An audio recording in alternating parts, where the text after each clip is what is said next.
First Lady Melania Trump has put former U.S. President Joe Biden's son, Hunter Biden, on notice, threatening to sue him for over $1 billion for claiming that Jeffrey Epstein introduced her to Donald Trump, media reported.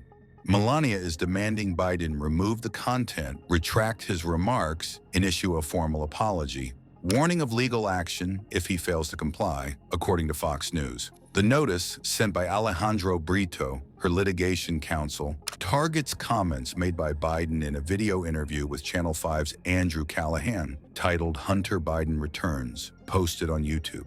Brito described the remarks as highly obscene and widely circulated across platforms, noting the video has been republished by numerous outlets, journalists, and political commentators with massive followings. These false, disparaging, defamatory, and inflammatory statements are extremely salacious and have been widely disseminated throughout various digital mediums. Indeed, the video has since been republished by various media outlets, journalists, and political commentators with millions of social media followers that have disseminated the false and defamatory statements therein to tens of millions of people worldwide, Brito wrote in a letter to Biden and his attorney Abby Lowell. Brito alleged Biden's source was serial fabulous Michael Wolff, whose claims appeared in a Daily Beast article titled "Melania Trump, Very Involved in Epstein Scandal, Author." The attorney urged Biden to issue a prominent retraction of the video and all related statements on warning Mrs. Trump will be left with no alternative but to enforce her legal and equitable rights, all of which are expressly reserved and are not waived, including by filing legal action for over $1 billion in damages. "You are on notice," Brito concluded. A source familiar with the matter told Fox News that Biden failed to meet the deadline to comply with Melania's demands.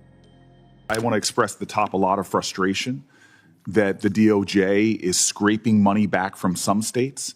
I've made this point multiple times, but it is very frustrating to me that my state is being denied these type of grants while other states are. We're seeing a big frustration across New Jersey that very thoughtful grants that could be saving lives and being substantively helpful are being denied.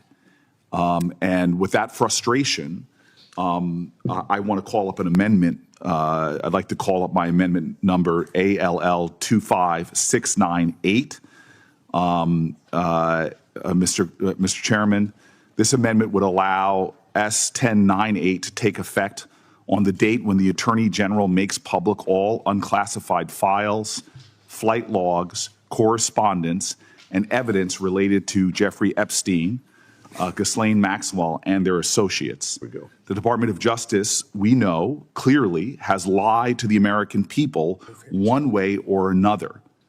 Attorney General Bondi said that there were truckloads of evidence from the Epstein files and the Epstein list, leading people to believe that there was criminal activity that they had evidence of.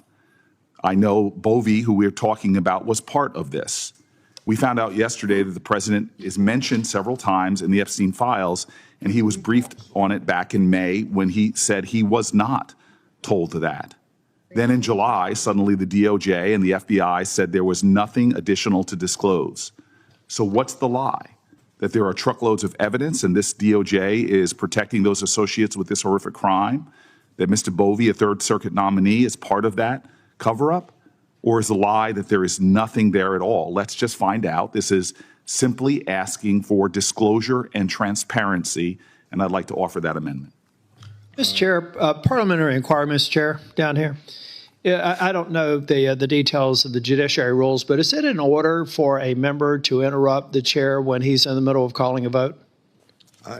I'll have to ask my Thank you, Mr. Chair. lawyers on that point. It's up to the chairman. What? It's up to the chairman. It's up to the chairman, but I'm not going to pick a fight with Booker. Thank you, sir.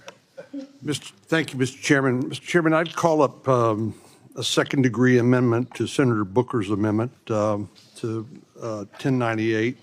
This has to do with death penalty as aggravating factors for illegal aliens who commit a homicide in the United States while illegally in the country.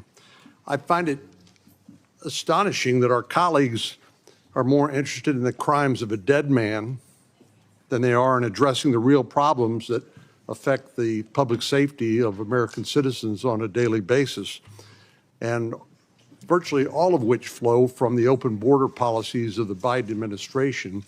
As we discussed in a subcommittee hearing a couple of days ago, there are more than 200,000 illegal aliens under final orders of deportation who have exhausted all of their remedies under the law and who have either committed crimes or are charged with crimes. And yet we hear from our colleagues here that, well, these are just gardeners or housekeepers or people who are relatively innocent other than having committed the crime of illegally entering the country. But to our colleagues, the intrigue and salacious details of the Epstein case, of course, are a great distraction from the issues that have make a meaningful difference in the lives of ordinary Americans, and what I thought we were here to actually serve, which is their interests. And what do the American people really care about? Well, that President Trump is doing exactly what he promised to do and what he campaigned on from the moment he took to the campaign trail, and of course has followed through on and kept that promise now he's in office. Let's talk about how President Trump has kept his promises when it comes to making our communities safer by securing the border and enforcing our immigration laws.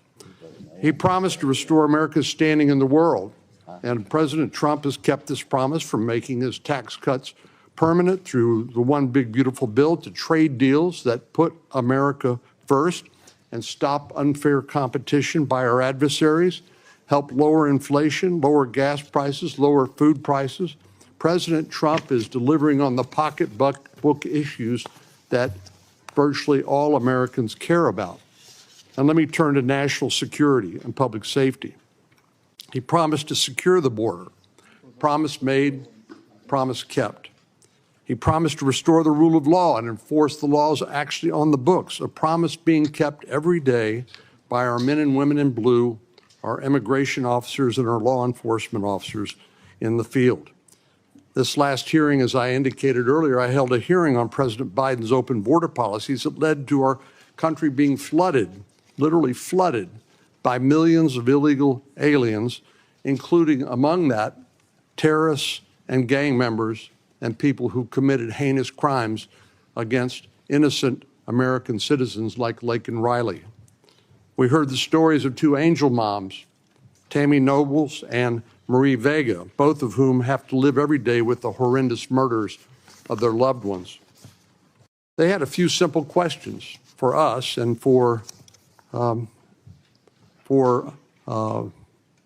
law enforcement during the Biden administration. Why didn't the Biden administration do anything to stop criminals from coming into the country? Why didn't President Biden remove the worst criminal aliens that were already in the United States and who kept committing crimes? Not just once, not just twice, but multiple crimes against innocent Americans. Why aren't congressional Democrats more concerned about keeping our communities safe than they are about distractions like the salacious details with regard to a dead man, Jeffrey Epstein? As Ms. Vega told us, no mother should have to bury her child before she dies, and certainly not bury a child because he or she was killed by an illegal alien who should have never been here in the United States in the first place. Yet my colleagues insist there's nothing to see here and that the real crime is President Trump being in office and enforcing the law. They lost the election, fair and square. President Trump received a mandate, and they still haven't accepted the fact that he won the election on November the 5th. Well, I challenge my colleagues to put their money where their mouth is and do right by these angel moms who I mentioned a moment ago.